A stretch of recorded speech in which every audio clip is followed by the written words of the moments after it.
నమస్తే మిత్రులారా. ఉద్యమకారుడ వందనం అనే ఒక కార్యక్రమాన్ని తీసుకొని తెలంగాణ ఉద్యమంలో ఎంతో కీలకంగా పనిచేసిన ఉద్యమకారులను పరిచయం చేసే కార్యక్రమం మనం ఈ ఛానల్ ద్వారా చేస్తున్నాము. ఈ కార్యక్రమంలో భాగంగా ఈరోజు మన ముందు మారం లక్ష్మారెడ్డి గారు, సీనియర్ ఉద్యమ నాయకులు మన ముందు ఉన్నారు. నమస్కారం సార్. నమస్తే సార్ గురించి చెప్పాలంటే ఒక పెద్ద చరిత్ర.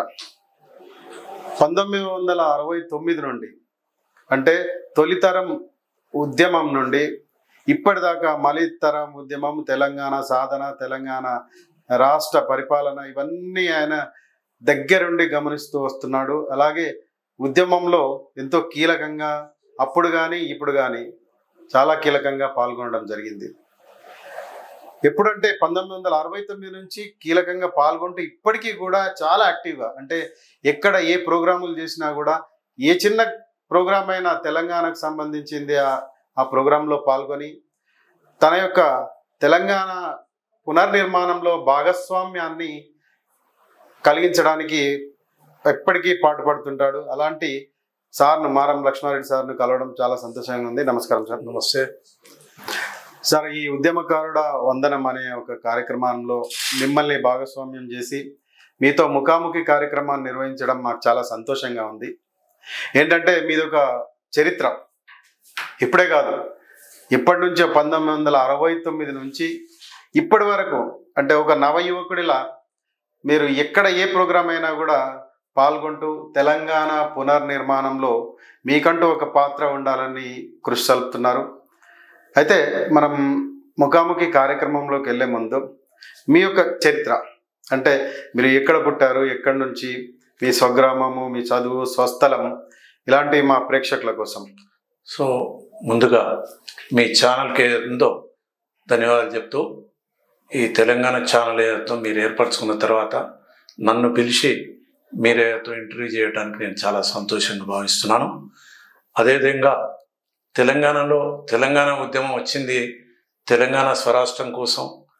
మేము ఎంతో జీవనోపాధికై ఒక బ్రూక్ బాండ్ కంపెనీలో చేరి ఒక టెక్నీషియన్గా పనిచేస్తున్నప్పుడు తెలంగాణ ఉద్యమం 69లో మొదలైంది.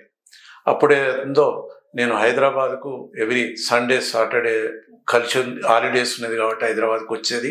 అప్పుడే ఉద్యమం నడుస్తుండే. ఆ ఉద్యమం చూస్తే నిజానికి కూడా మనం అందులో పాల్గొనేంత స్థాయికి కాదు. అయినప్పటికీ నాకున్న ఇంట్రెస్ట్తోని ఆ ఉద్యమంలో పాల్గొనాలని పోయినప్పుడు పోలీసులు లాఠీ చార్జ్ చేస్తున్న దాంట్లో కూడా నేను కొంతవరకు ఇబ్బంది పడ్డప్పటికీ దానిలో పాల్గొన్న వ్యక్తిని.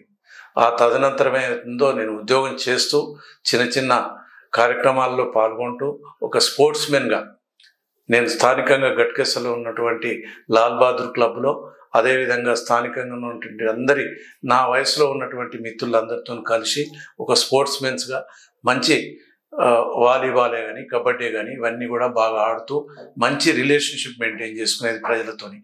దానికి తోడు మా కంపెనీలో కూడా నేను తొందరలో అపాయింట్మెంట్ అయిన తర్వాత అప్పుడే నాకు మ్యారేజ్ అవ్వటం జరిగింది 1970లో. అంతవరకు కూడా నేను ఉద్యమాల కోసం, తర్వాత అభివృద్ధి కోసం, సోషల్ యాక్టివిటీస్ కోసం పాల్గొనేవాడిని. తదనంతరం ఏందో 1983లో గ్రామ పంచాయతీ ఎన్నికలు వచ్చిండే. అక్కడ వచ్చినప్పుడు స్థానికంగా అందరూ కూడా నువ్వు యాక్టివ్గా ఉన్నావు, నువ్వు పలాని వార్డు నుంచి, అంటే 4th వార్డు నుంచి నిలబడు అని చెప్పేసి నన్ను ఎంకరేజ్ చేసి నన్ను నిలబడడానికి ప్రోత్సహించినటువంటి స్థానికంగా ఉన్నటువంటి పెద్దలు రామరెడ్డి గారు, అదేవిధంగా మా ఇంటి ఓనర్ గారు ఉండేది సురేందర్ రెడ్డి గారు, వారి సహకారంతో నేను ఫస్ట్లో నిలబడ్డప్పుడు విజయం సాధించుకున్నాను. తర్వాత ఆ బస్తీకి, ఆ ఊరిలో న్యాయంగా సహకరించేవాడిని. తదనంతరం అప్పుడే 83లో ఎన్టీ రామారావు గారు తెలుగుదేశం పార్టీని స్థాపించడం జరిగింది. అప్పుడు నాకు ఎక్కువ ఎన్టీ రామారావు అంటే అభిమానిగా ఉండేవాడిని. మనమే పోయి పార్టీలో చేరాలనే ఉద్దేశం మీద మా మిత్రుడు అశోక్ గౌడ్ అని ఉండే, తను నేను ఇద్దరం పోయి రామకృష్ణ స్టూడియోస్లో ఎన్టీ రామారావు గారిని కలిసి తన ఆశీర్వాదం తీసుకొని అక్కడ మెంబర్షిప్ ఫామ్స్ తీసుకొని ఆ పార్టీని ఎంతో పెద్ద ఎత్తున ప్రచారం చేస్తూ ప్రతి ఎన్నికల్లో కూడా తెలుగుదేశం పార్టీ గెలిచే అవకాశం ఉండే మేము పనిచేస్తున్నప్పుడు. అప్పుడే స్థానికంగా అసెంబ్లీ ఎన్నికలు రావటం, సురేందర్ రెడ్డి గారికి టికెట్ ఇవ్వడం, టికెట్ ఇచ్చిన తర్వాత వారు పెద్ద మెజార్టీతో కాంగ్రెస్ మీద విజయం సాధించారు. విజయం సాధించిన తర్వాత అదే పార్టీలో చురుగ్గా పనిచేస్తున్నా కాబట్టి మండల స్థాయి ప్రెసిడెంట్గా ఎన్నుకోబడ్డాను నేను ఏకగ్రీవంగా. ఎన్నుకోబడ్డ తర్వాత మళ్ళీ మండల స్థాయి పార్టీ ఎన్నికలు అయిన తర్వాత ప్రభుత్వం ద్వారా ఎన్నికలు ప్రకటించడం జరిగింది. ఆ ఎన్నికలతో బీసీ ఓసీ అని కన్వర్టెడ్ పరిస్థితులు ఉండే. పార్టీ నన్ను జనరల్ సీట్గా డిసైడ్ చేసినప్పటికీ సురేందర్ రెడ్డి గారి దగ్గర ఉన్న వ్యక్తులు తను ఎట్లా గెలుస్తాడు కదా, మనం బీసీ చేసి జిల్లా పరిషత్ను కైవసం చేసుకోవాలి. అప్పుడు జిల్లా పరిషత్కి ఇందిరారెడ్డి గారు దేవేందర్ గారిని పార్టీలో జిల్లా పరిషత్ పెట్టాలనుకుంటే సురేందర్ రెడ్డి గారు ఏంటంటే తన మనిషినే పెట్టాలనే ఉద్దేశం మీద పక్క గ్రామం అయినటువంటి ఆయన స్వగ్రామంలో మునుకుంట్ల నరసింహ గారని ఆయనను బీసీగా చేసి క్యాండిడేట్ పెట్టిండు. అప్పుడైతే కాంగ్రెస్ వాళ్ళందరూ కూడా స్థానికంగా లేకపోతే బాగుండదు, మన మండలం మనం ఉన్నది కాబట్టి ఆ మండలంలో మనమే ఉండాలి మండల ప్రెసిడెంట్ అనే ఉద్దేశం మీద కాంగ్రెస్ అయితే బండారుదాస్ గారికి టికెట్ ఇవ్వడం జరిగింది.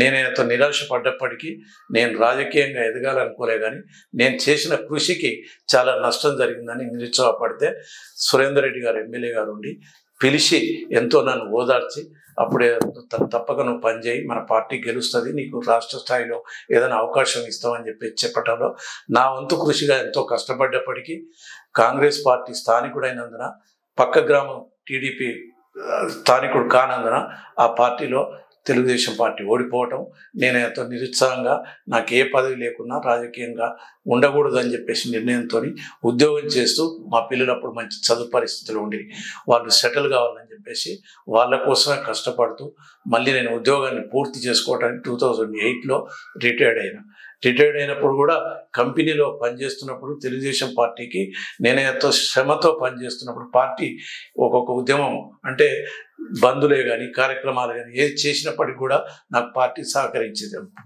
మా ఫ్యాక్టరీ సహకరించింది. దాన్ని దృష్టిలో పెట్టుకొని నేను కూడా ప్రజలతో మమేకమై ఉండేవాడిని. తర్వాత ఏదో నేను మా పిల్లల్ని సెటిల్ చేసుకున్న తర్వాత కంప్లీట్ రిటైర్డ్ అయిన తర్వాత కంపెనీ రిటైర్మెంట్ మంచి ఫంక్షన్ నాకు అవకాశం ఇచ్చింది.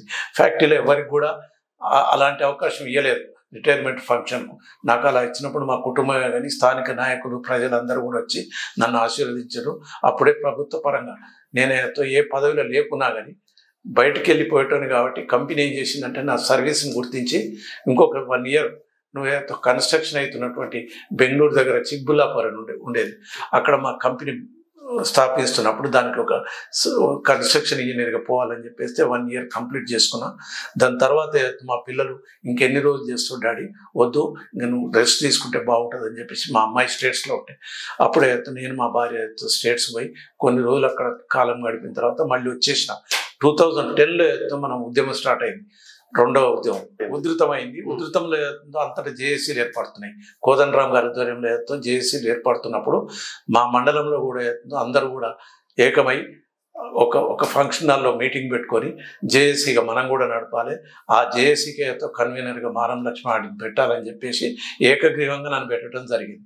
మళ్ళీ నేను రాజకీయం వదిలిపెట్టి స్టేట్స్కి పోయి వచ్చిన తర్వాత కూడా నేను శాంతియుతంగా ఉన్నప్పుడు ఈ జేఏసీ వల్ల నేను మళ్ళీ కూడా ఉధృతంగా కార్యక్రమాలు చేయడానికి ముందుకు వచ్చినప్పుడు ఏందో ఈ జేఏసీ కోదండరామ్ గారు ఏందో ఉధృతంగా జరిగిన దాన్ని మనం కూడా పార్టీ పెట్టుకుంటారనే ఉద్దేశం మీద 100 రోజుల కార్యక్రమాలు చేసి రైలు రోకోలు చేసి వంట వార్పులు చేసి ఉద్యమాలన్నీ చేసిన వ్యక్తిని.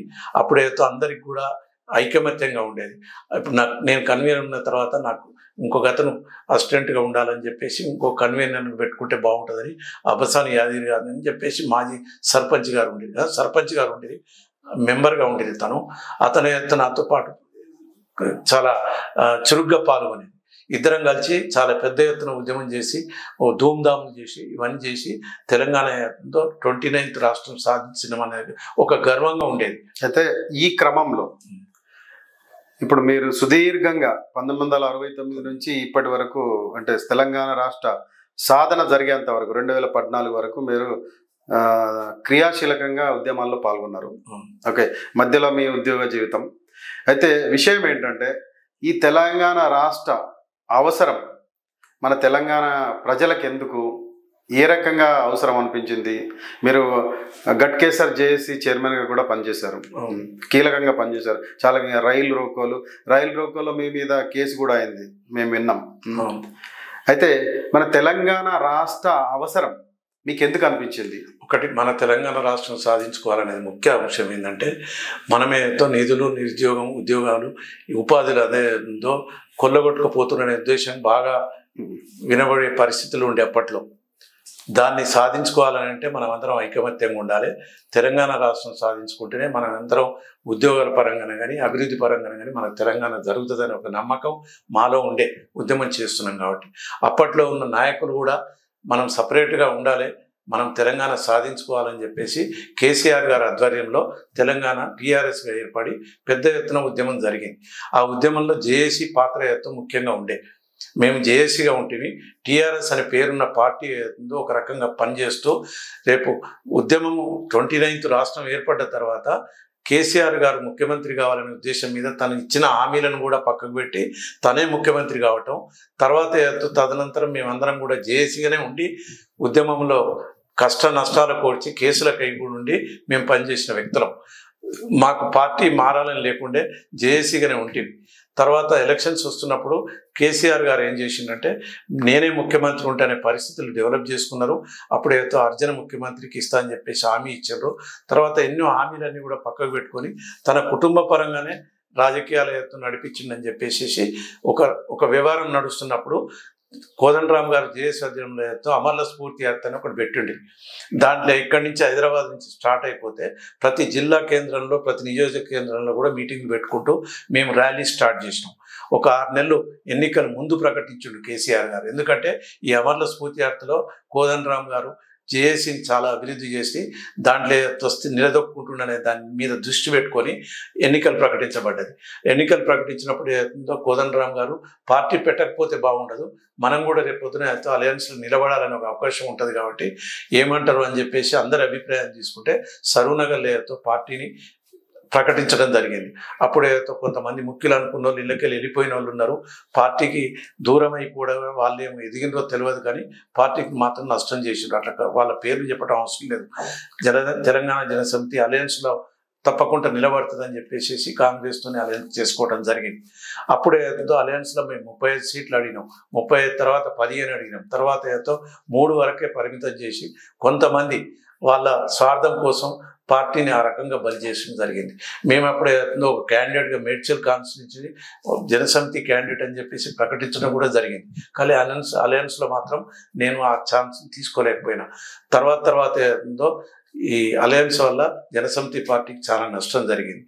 మళ్ళీ ఎన్నికలు వచ్చినప్పుడు మళ్ళీ కూడా మనం అలయన్స్లో ఉండాలి, మనం నిలబడాలనుకుంటే మన దగ్గర అంత బలం ఉండదు, ఆర్థికంగా కూడా నిలదొక్కోలేము అని చెప్పేసి కేసీఆర్ గారు ఏదో ప్రకటించిన ఎన్నికలకు మళ్ళీ అలయన్స్ పూర్తి చేసుకొని రేవంత్ రెడ్డి గారు వచ్చి మాకు మాట ఇచ్చారు. మా పార్టీ ఆఫీస్లో మీకు కొన్ని అవకాశాలు ఇస్తాము, ఎమ్మెల్సీలు, తర్వాత కార్పొరేషన్లు, జిల్లా పరిషత్లో కూడా మీకు అవకాశాలు ఇస్తామని చెప్పి మాట ఇచ్చినందున మేము అలయన్స్ అయిపోయి ప్రభుత్వాన్ని ఏర్పడటానికి ఉద్యమకారులుగా జేఏసీగా మేము ఎంతో సహకరించడము. ఆ సహకారం వల్ల ఏందో కాంగ్రెస్ పార్టీ ఏర్పడ్డది. ఏంటంటే తెలంగాణ కోసం మీరు ఉద్యమాలు చేశారు అంటే మీరే కాదు, అందరూ తెలంగాణలో ఉన్న అందరు చేశారు. తెలంగాణ వచ్చి ఇప్పటికి 12 సంవత్సరాలు అవుతుంది. మీరు గట్కేసర్ జేఏసీ చైర్మన్గా పనిచేసారు ఉద్యమం సమయంలో. అలాగే తెలంగాణ వచ్చిన తర్వాత తెలంగాణ జనసమితి వ్యవస్థాపక రాష్ట్ర సభ్యులుగా కీలకంగా పనిచేశారు. అయితే మీ ఉద్దేశంలో అంటే మీ పర్సనల్ ఒపీనియన్, తెలంగాణ ఏదైతే తెలంగాణ కోసం మనం కొట్లాడి తెలంగాణ వస్తే మనకు మంచి జరుగుద్ది, మంచి కార్యక్రమాలు ఉంటాయి, అభివృద్ధి పథంలో ఉంటామని చెప్పి అనుకున్నాము. అయితే మీ పర్సనల్ అభిప్రాయం ఏంటి? ఈ 12 సంవత్సరాల్లో ఏం జరిగింది? ఈ 12 సంవత్సరాల్లో నేను ఒక స్థానికంగా గ్రామ పంచాయతీ మెంబర్ ఉన్నప్పుడు గట్కేసర్ ఒక గ్రామ పంచాయతీ మేజర్ పంచాయతీ ఉండే. తర్వాత నా పీరియడ్తో మండలం అయింది. మండలం అయిన తర్వాత ఇప్పుడున్న పరిస్థితుల్లో ఇది మున్సిపాలిటీ అయింది. నేను అంజనేయ శర్మ గారని సర్పంచ్ ఉన్నప్పుడు 30 ఏళ్ళ అనుభవం ఉన్న సర్పంచ్ ఏమిటి నేను ఒక మెంబర్గా ఉన్నప్పుడు నేను తెలుసుకున్న విషయం ఏంటంటే, మాకు ఫ్యాక్టరీ ఒక గోమాత లాగా ఉండేది. ఫ్యాక్టరీ అంటేనే గట్కేసర్ అంటేనే బ్రూక్ బాండ్ అనే పేరు ఉండేది. అప్పుడు నేను మెంబర్ అయిన తర్వాత నేను చూసిన ఇక్కడ ఉన్న జనం అందరూ కూడా కంపెనీలో పనిచేస్తుండ్రు, స్థానికంగా ఏదైతే ఏది అభివృద్ధి అయితలేదు. గట్కేసర్ పంచాయతీ నుంచి మండలమై మున్సిపాలిటీ పరిస్థితికి వచ్చింది కదా, అప్పటి నుంచి కూడా గట్కేసర్లో డెవలప్ అయినాయి. ఏంటి అంటే కంపెనీ ఇచ్చిన డెవలప్మెంట్సే ఉన్నాయి ఎక్కువ వరకు, ప్రభుత్వ పరంగా ఏం తీసుకురాలేదు, ఎవరు కూడా దాంట్లో పెద్ద యాక్టివ్ పార్ట్ చేయలేదు.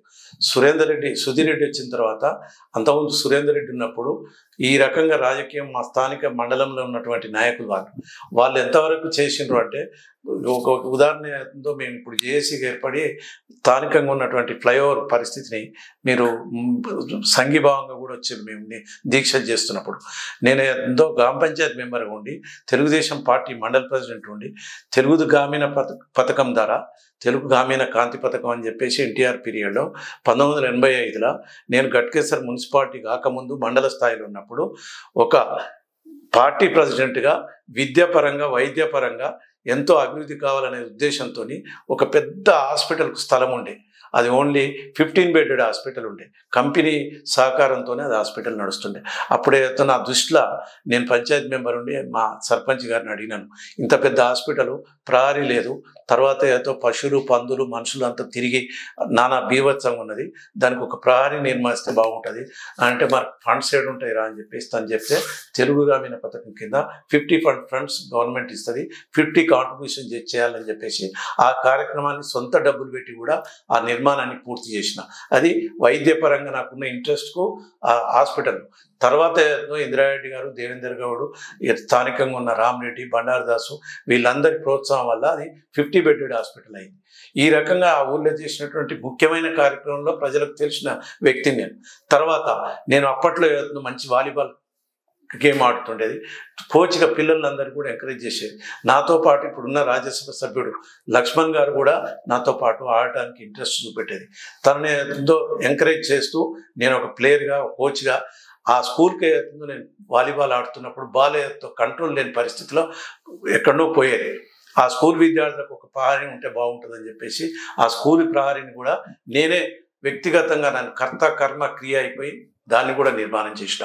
అదే కాకుండా తెలుగు గ్రామీణ పథకంలో నేనున్న బస్తీకి ఏదో మైనార్టీ గ్రేవ్ యార్డ్ ఉండే, ఆ గ్రేవ్ యార్డ్ ఏదో ఆంజనేయ శర్మ సర్పంచ్ గారిని రిక్వెస్ట్ చేసి ఆ ముస్లిం సోదరులు అది చేసుకుంటారు, దాన్ని మనం మెజర్మెంట్ చేసి ఇస్తే బాగుంటుంది అంటే వాళ్ళు ఏదో ఆ ప్రహరీ నిర్మాణం చేస్తారు. ఇలాంటి కార్యక్రమాలు సోషల్గా విలేజ్లో అక్కడక్కడ ఎంతో తెలుగుదేశం పార్టీ ప్రెసిడెంట్ ఉండి కూడా బోర్లు వేయటం కానీ, తర్వాత లోకల్ ఎంతో ట్రాన్స్పోర్టేషన్కి ఎంతో పబ్లిక్ వసతి కావాలని ఇవన్నీ చేసేది. ఇవన్నీ చేస్తూ కూడా ఇప్పుడున్న పరిస్థితులలో, ఇప్పుడు కాంగ్రెస్ గవర్నమెంట్ వచ్చిన తర్వాత, అంతకుముందు టీఆర్ఎస్ 2 సార్లు ఉన్నది, అంతకుముందు ఏదో కాంగ్రెస్ ఉన్నది, కిచెన్ గారు లక్ష్మారెడ్డి గారు, తర్వాత సుధీర్ రెడ్డి గారు, మల్లారెడ్డి, మల్లారెడ్డి శాసనసభ్యులు అయ్యారు.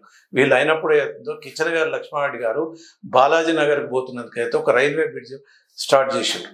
దాదాపు 17 సంవత్సరాల కింద చేసిన తర్వాత నిర్మాణం రైల్వేలు చేసి ఆ నిర్మాణాన్ని అట్లే పెండింగ్ పెడితే, రీసెంట్గా ఒక 5 నెలల ముందు నేను ఒక ఆలోచనకు వచ్చి ఒక జేఏసీని ఏర్పరచుకున్నా. ఒక 8 మంది మిత్రులందరినీ కూడా జేఏసీ సభ్యులుగా పెట్టుకొని మనం దీక్ష చేయాలి, రానుబోను సౌకర్యం చేయాలని చెప్పేసి అక్కడ ఉన్న కమిషనర్, మున్సిపాలిటీ అయింది కాబట్టి కమిషనర్ గారి దగ్గర పోయి అడిగి ఆ రానుబోను సౌకర్యం చేసి దీక్షకే బ్రిడ్జ్ కంప్లీట్ అయ్యేంత వరకు దీక్ష చేయాలని చెప్పి స్టార్ట్ చేసి నా జేఏసీ సోదరులు అందరూ సహకరించారు కాబట్టి 20 రోజుల వరకు దీక్షలు నడిపించాం. శ్రీధర్ బాబు, మల్లారెడ్డి, తర్వాత సునీతా మోహన్ రెడ్డి, తర్వాత వజ్రేష్ యాదవ్, సుధీర్ రెడ్డి వీళ్ళందరూ కూడా సంఘీభావం చెప్పారు. కానీ దానికి మన టీయూఎఫ్ నుంచి డాక్టర్ శ్రీనివాస్ గారు కూడా వచ్చి సంఘీభావం చెప్పారు. కానీ ఒకటి మాత్రం, అది నిర్మాణ దశలో మాత్రం ఏమాత్రం ఎంకరేజ్ చేయలేదు. కాంట్రాక్టర్ వచ్చేసి ఏసీపీ గారు కూడా వచ్చి మీరు ఇమీడియట్ పని స్టార్ట్ చేయాలి, మీరు దీక్ష విరింపాలని చెప్పేసి నేను ఆ రోజు లేకున్నా కానీ దీక్ష విరింపజేసారు. ఆ దీక్ష విరింపజేసిన రోజు అధికార పార్టీ సభ్యులైనటువంటి నాయకులు, స్థానిక నాయకులు అందరూ కలిసి ఆ దీక్ష విరింపించారు కాబట్టి 2 నెలల మేము దాన్ని పునఃప్రారంభిస్తామని చెప్పి చెప్పటం జరిగింది. కానీ అక్కడ ఉన్న బాధితులకు కూడా న్యాయం చేయలేదు. రానుబోని సౌకర్యం లేక బస్సులకు ఇబ్బంది అవుతుంది, తర్వాత బ్రిడ్జ్ లేక బాలాజీ నగర్ ఉద్యోగస్తులకు, నిరుద్యోగస్తులకు, వ్యాపారస్తులకు అందరికి కూడా చాలా ఇబ్బంది అవుతున్నది. 6 నెలల నుంచి కూడా ఎలాంటి సహకారం చేయక, కాంట్రాక్టర్కు డబ్బులు ఇవ్వకపోతే పనిచేస్తలేడు, రానుబోని సౌకర్యం మేరక మున్సిపాలిటీ అభివృద్ధి అవుతలేదు. ఇది ముఖ్యంగా మేము జేఏసీ ఏర్పరిచిన తర్వాత ఉద్యమకారునిగా నేను ఒకటే ఆలోచించేది ఏంటంటే, మున్సిపాలిటీ సిటీకి దగ్గరలో ఉండి నియర్లీ ఒక 10-15 కిలోమీటర్స్ లేదు, సరౌండింగ్లో ఉన్న మున్సిపాలిటీస్ ఇవన్నీ కూడా బాగా డెవలప్ అయినాయి. కానీ ఇక్కడ మాత్రం డెవలప్మెంట్ కాకపోవడానికి కారణం స్వార్థ రాజకీయమే. ఈ స్వార్థ రాజకీయంలో కుల రాజకీయం, కుళ్ళు రాజకీయం, స్వార్థ రాజకీయంతో ఆ మున్సిపాలిటీ దీనస్థితిలో ఉంది, అభివృద్ధి స్థితిలో లేదు. కాబట్టి నేను టీయూఎఫ్లో పనిచేస్తున్నా. ఈ పనిచేసే కార్యక్రమం టీజేఎస్లో ఉండి కూడా నా ఉద్దేశం ఏంటంటే పబ్లిక్కు సహకరిస్తూ అభివృద్ధి జరిగితే మనము మన ప్రాంతం బాగుపడుతుందనే ఉద్దేశం. ఉద్యమకారులకు న్యాయం జరగాలని చెప్పేసి శ్రీనివాస్ గారు టీయూఎఫ్ ఫామ్ చేసిన తర్వాత ఎన్నో కార్యక్రమాల్లో నేను సహకరించిన. వారు ఎట్లా నాకు సహకరించిందో జేఏసీలో ఉండి నేను కూడా తనకు అట్లా సహకరిస్తూ ఈ ఉద్యమకారులకు కూడా ఏదో న్యాయం చేయాలి. మేమేదో రైల్వే కేసులో ఉండి 22 మంది ఇటు కోదండరాం, సుధీర్ రెడ్డి, నారాయణమూర్తి, చెల్మారెడ్డి వీళ్ళందరి పేర్లతో సహా మా దగ్గర కేసు అయిన లిస్ట్ ఉన్నది. అప్పటి నుంచి కూడా ఏదో ఉద్యమకారులకు న్యాయం జరుగుతలేదని నేను శ్రీనివాస్ గారికి చెప్పిన. వారు కూడా ఏదో మీరు తప్పకుండా మాతో ఉండాలని చెప్పేసి తను రాష్ట్ర స్థాయిలో ఒక ఉపాధ్యక్ష స్థానంలో నన్ను పెట్టి నా కార్యక్రమాలను చూస్తున్నారు. నేను ఇప్పటికైనా ఘటకేశ్వర మున్సిపాలిటీ డెవలప్ కావాలనే కోరుకుంటున్నా. నాకేదో పదవి కావాలని, నేనేదో పదవిని ఆశించి ఈ వయసులో నా పిల్లలు నేను మంచిగా సెటిల్ అయినాం. కానీ ప్రాంతం అభివృద్ధి కావాలి, మనం తెలంగాణ తెచ్చుకున్న దానికి ఒక నీతి ఉంటుందని చెప్పేసి నా మెయిన్ ఉద్దేశం. దీన్ని ఎంతో దృష్టిలో పెట్టుకొని ఇప్పటికి పనిచేస్తున్నా. నా శక్తి మేర నేను అదే పనిచేస్తాను. సార్, ఇప్పుడు తెలంగాణ ఉద్యమకారుల ఫోరం తోటి మీరు టీజేఏసీలో ఉన్నా కూడా, అలాగే తెలంగాణ జనసమితి కోదండరాం సార్ తోటి చాలా దగ్గరగా సన్నిహితంగా రాష్ట్ర స్థాయిలో ఉన్నా కూడా ఈ టఫ్కి ఏదైతే మీరు సపోర్ట్ చేస్తుండ్రో, మీరు దగ్గరగా ఉండి చూస్తారు చాలా సంవత్సరాల నుంచి తెలంగాణ ఉద్యమకారుల ఫోరాన్ని. అయితే ఇప్పుడు గత 10 సంవత్సరాల్లో తెలంగాణ కోసం ఎవరైతే పోరాటం చేసిరో, ఎవరైతే బలిదానం చేసుకున్నారో వాళ్ళకు న్యాయం జరగలేదని చాలా ఉద్యమకారులు ఆవేదనతో ఉన్నారు. అలాగే ఇప్పుడు తెలంగాణలో కాంగ్రెస్ ప్రభుత్వం వచ్చింది, దానికి పూర్తిగా సపోర్ట్ చేశారు ఉద్యమకారులు. ఎందుకంటే వాళ్ళు ప్రకటించిన పథకాలను చూసి ఏదో కాంగ్రెస్ పార్టీ చేస్తుంది అని చెప్పి. అయితే ఇప్పుడు 2 సంవత్సరాలు గడిచింది, ఇంతవరకు ఎలాంటి ఇంప్లిమెంటేషన్ జరగలేదు. దీని మీద మీ అభిప్రాయం? ముఖ్యంగా తెలంగాణ జనసమితిలో ఉన్నప్పుడు ఉద్యమకారులకు న్యాయం జరగాలని చెప్పేసి శ్రీకాంతాచారి, యాదిరెడ్డి, ఇషాంత్ రెడ్డి, తర్వాత కృష్ణయ్య గారు వీళ్ళందరూ కూడా అమరులయ్యారు. మనం చేసిన ఉద్యమంతో వారి త్యాగానికి తీసిపోరు. ఎందుకంటే వారు ఎంతనైతే కుటుంబాన్ని కూడా దూరం చేసుకొని తెలంగాణ రావాలని చెప్పేసి పోరాటం చేసి అమరులైనరో వారికి ఒకసారి జోహార్లు అర్పిస్తూ, ముఖ్యంగా ఉద్యమకారులకే న్యాయం జరగాలని చెప్పేసి జేఏసీ ద్వారా ఉద్యమ నాయకుడుగా కోదండరాం గారు తెలంగాణ పార్టీ రాకముందు జేఏసీ నడిపించినప్పుడు అప్పటి నుంచి కూడా ఈ అమరులైన వారికి న్యాయం చేయాలి, తర్వాత ఉద్యమం పనిచేసినటువంటి తెలంగాణ వాదులందరికీ కూడా న్యాయం జరుగుతుందని చెప్పేసి తెలంగాణ రావటం జరిగింది. ఆ జరిగిన క్రమంలో న్యాయం జరగలేదు అనేది గత 10 సంవత్సరాల నుంచి కూడా ప్రజలు అనుకున్నారు. పథకాల వైపు చూసినారు, తర్వాత స్వార్థమైన రాజకీయాన్ని ఆలోచించుకొని వాళ్ళ యొక్క పదవులు గడించిన తప్పితే ముఖ్యంగా తెలంగాణ సాధించుకున్న రీతిలో మాత్రం వాళ్ళు పనిచేయలేదనేదే ప్రజలు గుర్తించి వారిని వైదొలిగించడం జరిగింది. ఇప్పుడు కాంగ్రెస్ పార్టీ ప్రజలకు ఇస్తున్న మేనిఫెస్టోలో ముఖ్యంగా 4, 5, 6 పథకాలు ఏర్పరిచిన దాంట్లో ఉద్యమకారులకు కూడా కొన్ని పథకాలు ప్రకటించడం జరిగింది. 2500 రూపాయలు పింఛను, 250 గజాలు, సరి అయిన వారికి ప్రోత్సాహం, మెడికల్గా కానీ తర్వాత పెంచినే కానీ ఇవన్నీ ఇస్తామని చెప్పేసి వారు ఇచ్చిన ప్రకటన. దాన్ని దృష్టిలో పెట్టుకుంటే ప్రతి గ్రామంలో ఉన్న వ్యక్తి కూడా ఉద్యమకారుడే. తెలంగాణ సాధకుల్లో వాళ్ళు బాధితులు బాధపడ్డవారే. దాన్ని దృష్టిలో పెట్టుకొని ఇప్పుడైతే ఉద్యమకారులకే ప్రథమ స్థానం ఇచ్చేది ఉండే ఈ ప్రకటనలు ఇచ్చిన తర్వాత కాంగ్రెస్ ప్రభుత్వం ఈ రోజు ఏందో వారికి ఎంతో ఇబ్బంది అవుతున్న పథకాలను నడిపిస్తున్నారు. మహిళలకు కానీ ఉచిత కరెంటే కానీ, రైతులకు రుణమాఫీ కానీ ఇవన్నీ చేస్తున్నప్పుడు ఉద్యమం చేసి ఉద్యమంలో నష్టపోయిన కుటుంబాలకు ఉద్యమం చేసిన వారికి న్యాయం చేస్తామని చెప్పిన పథకాన్ని ఇవ్వకపోవడం అనేది ముఖ్యంగా జేఏసీలో ఉన్నటువంటి శ్రీనివాస్ గారు టీయూఎఫ్ ఫామ్ చేసినప్పుడు మేమందరం కూడా ఆ సమావేశంలో పాల్గొని నేను మనస్ఫూర్తిగా టీయూఎఫ్ని స్వాగతించిన.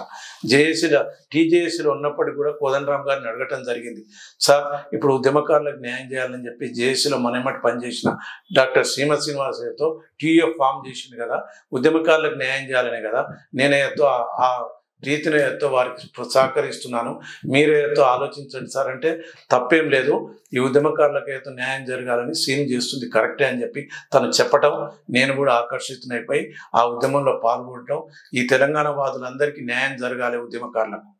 ఈ ప్రభుత్వం ఏదో ఇంతవరకు కాలయాపన చేస్తూ 2 సంవత్సరాలు గడిచింది. ఈ 2 సంవత్సరాలలో కొన్ని పథకాలు పూర్తి చేసింది. ఇంకా రేపు స్థానిక ఎన్నికల్లో ఏదో మా పథకాలకు సహకరించినట్టయితే మేము ఉద్యమకారులను కూడా స్థానిక ఎన్నికల్లో నిలబడటానికి ప్రయత్నం చేస్తాం అనేది ఈ ప్రభుత్వాన్ని హెచ్చరిస్తున్నాం ఈ TUF ద్వారా. ఈ TUF ద్వారా మేమైతే న్యాయం చేయాలని చెప్పేసి ఉద్యమకారుల కొరకు పోరాటం తప్పితే మాకేదో పదవులు ఆశించి మీ పదవులకు ఏదో మేము వ్యతిరేకం కాదు, మీరు ఇచ్చిన పథకాన్ని న్యాయం చేయాలని చెప్పేసి ఒక ఉద్యమకారుడిగా, ఒక సంఘ సేవకుడిగా, సోషల్ వర్కర్గా నేను కోరుతున్నా. అదే ఉద్దేశంగా ఈరోజు మీకు విన్నవిస్తున్నాను. సార్, మీరు సుదీర్ఘ రాజకీయ అనుభవం, సుదీర్ఘ ఉద్యమ అనుభవం, అలాగే వెల్ సెటిల్డ్ గట్కేసర్ ప్రాంతంలో మీ పిల్లలు కూడా ఆల్రెడీ సెటిల్ అయిపోయారు. ఇప్పుడు మీకున్న లక్ష్యం ఏంటంటే, అంటే మాకు తెలిసి, ఎందుకంటే మిమ్మల్ని కార్యక్రమాల్లో అన్ని కార్యక్రమాల్లో చూస్తుంటాం, దగ్గరగా చాలా యాక్టివ్గా పాల్గొంటుంటారు. అటు TJC కోదండరామ్ సార్ తోటి కానీ, అలాగే ఇక్కడ తెలంగాణ ఉద్యమకారుల ఫోరానికి మీ మద్దతు కానీ, ఇట్లా అన్ని కార్యక్రమాల్లో ఇంత వయసు అయినా కూడా మీరు యాక్టివ్గా పాల్గొంటారు. ఇప్పుడు ఇంత మీకు సమాజం ఇచ్చింది, ఇప్పుడు మీరున్న, అంటే మీరు నివసిస్తున్న ప్రాంతానికి, లేకపోతే మీరున్న సమాజం, మీరు నివసించే సమాజానికి ఎలాంటి తిరిగి మీరు ఇవ్వాలనుకుంటున్నారు? ఎందుకంటే ఇంత ఇచ్చింది మీకు.